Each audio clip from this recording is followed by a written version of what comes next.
Hello, good morning to all of you. आज का हमारा टॉपिक है alternation of generation in bryophytes, जिसमें हम ब्रायोफाइट में पाए जाने वाले अल्टरनेशन ऑफ जनरेशन का के बारे में डिस्कस करेंगे। I am Raj Alvera, assistant professor, department of botany, R college, Alwar. तो यहाँ पर हम देखते हैं सबसे पहले graphical representation of alternation of generation. Alternation of generation से मतलब होता है कि ब्रायोफाइट्स में दो प्रकार की मुख्य पीढ़ी पाई जाती है, मेन जनरेशन मिलती है। एक तो गैमेटोफाइट होती है जो कि हैप्लॉइड जनरेशन होती है, जो कि मेन जनरेशन है। दूसरी होती है स्पोरोफिटिक जनरेशन, जो कि गैमेटोफाइट पर डिपेंडेंट रहती है, और यह डिप्लॉयड जनरेशन होती है। तो जैसा कि इस डायग्राम में हमें देखने को मिल रहा है,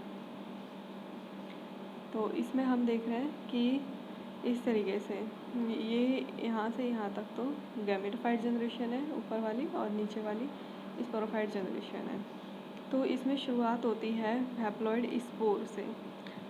हैप्लॉइड स्पोर जर्मिनेट होते हैं और प्रोटोनीमा बनाएंगे। प्रोटोनीमा के बाद ये ब्रायोफाइट पादप बना देंगे, जो ब्रायोफाइट थैलस है वो बन जाएगा। अब जो ब्रायोफाइट थैलस होता है, इसके ऊपर मेल और फीमेल रिप्रोडक्टिव ऑर्गन्स लगते हैं, जैसे कि फीमेल रिप्रोडक्टिव ऑर्गन को आर्किगोनिया कहते हैं और मेल रिप्रोडक्टिव ऑर्गन को एंथ्रीडियम कहते हैं।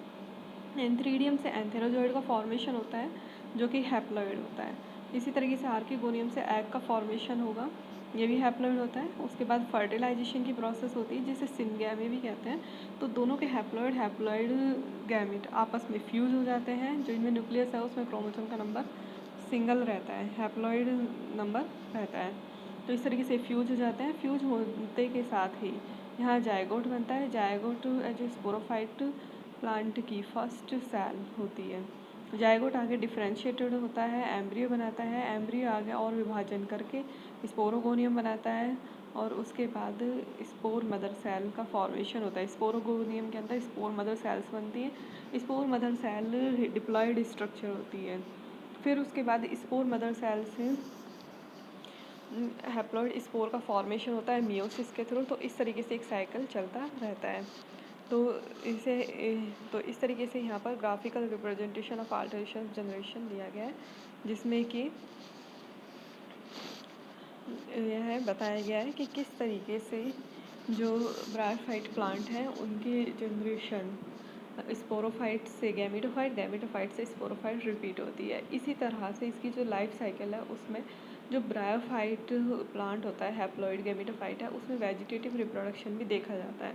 वेजिटेटिव रिप्रोडक्शन से यह है नया ब्रायोफाइट बना सकता है। तो इस तरीके से यहाँ दो रिप्रोडक्शन दिखाए गए हैं अल्टरनेशन ऑफ जनरेशन में। एक तो वेजिटेटिव रिप्रोडक्शन, दूसरा सेक्सुअल। तो वेजिटेटिव में तो कोई भी प्लांट पार्ट से नया प्लांट बन रहा है, और सेक्सुअल रिप्रोडक्शन में गैमेटोफाइट में सेक्स ऑर्गन्स का डेवलपमेंट होगा, गैमेट्स बनेंगे, गैमेट्स का फ्यूजन होता है, फर्टिलाइजेशन की प्रोसेस हो गई। उसके बाद जायगोट, एम्ब्रियो, स्पोरोगोनियम बना, स्पोर मदर सेल्स बनेंगी उसमें, और इस तरीके से फिर असूत्र विभाजन से वापस से हैप्लॉइड स्पोर बनते हैं, जो कि गैमेटोफाइट पादप या ब्रायोफाइट बना देते हैं।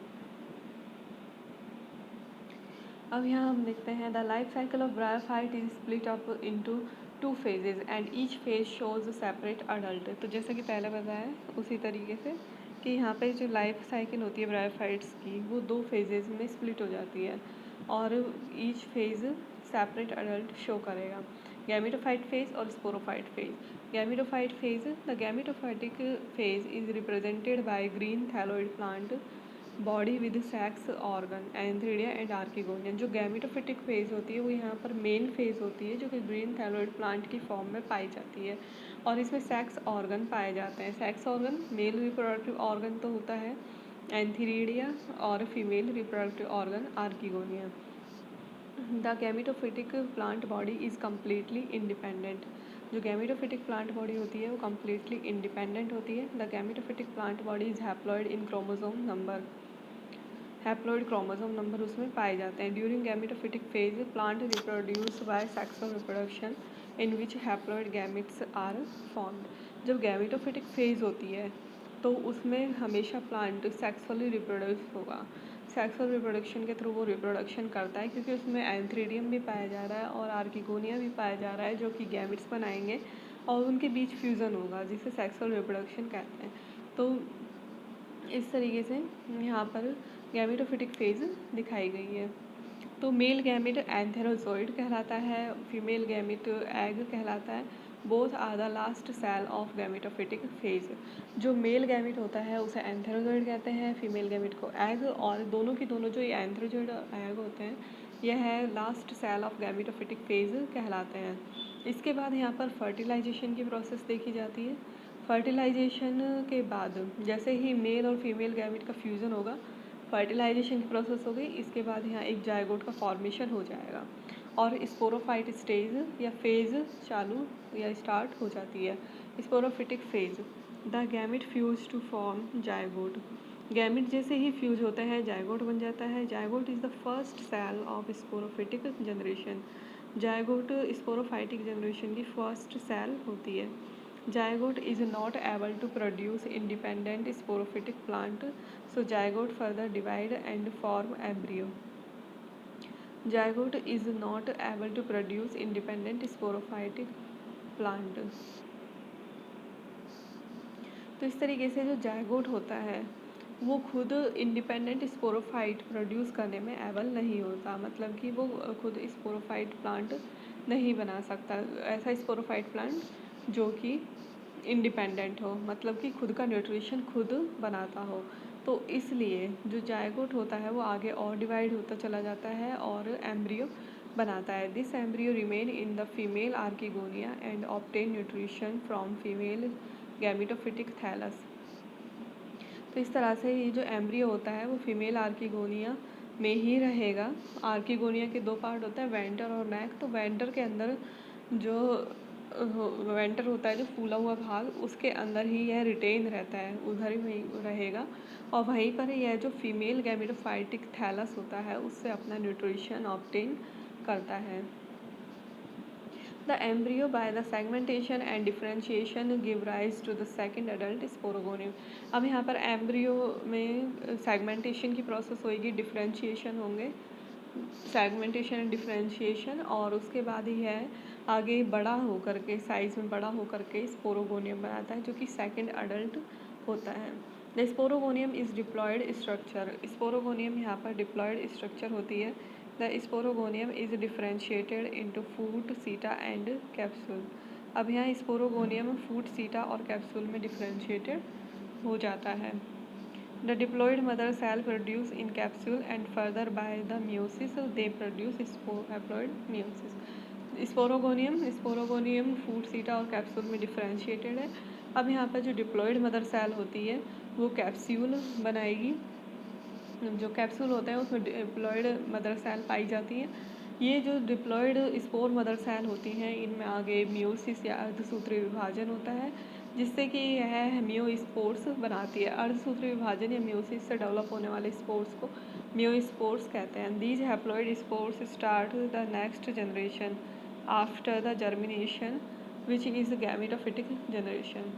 तो ये जो स्पोर्स होते हैं ये नेक्स्ट जनरेशन के लिए स्टार्ट करते हैं, और जैसे ही जर्मिनेशन होता है, हैप्लॉइड स्पोर का जर्मिनेशन होते हैं, गैमेटोफिटिक जनरेशन स्टार्ट हो जाएगी और गैमेटोफिटिक थैलस बनना स्टार्ट हो जाता है।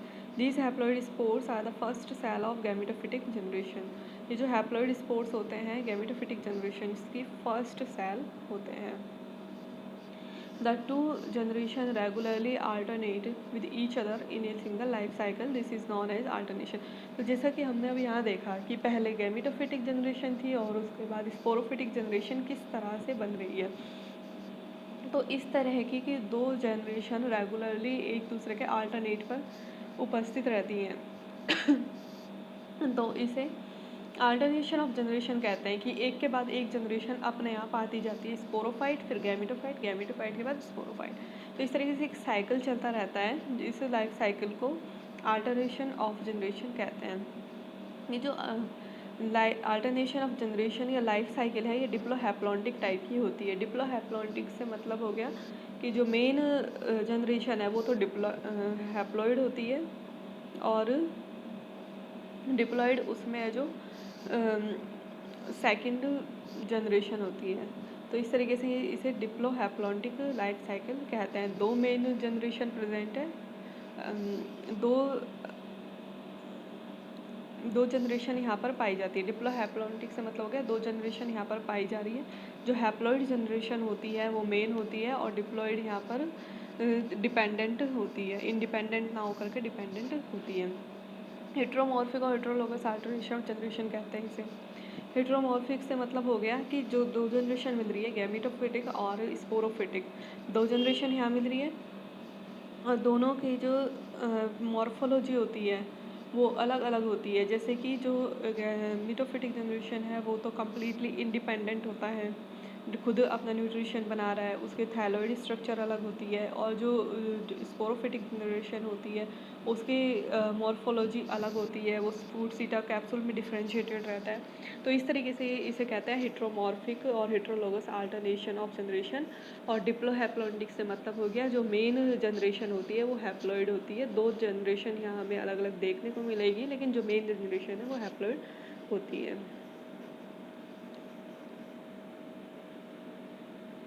Thank you.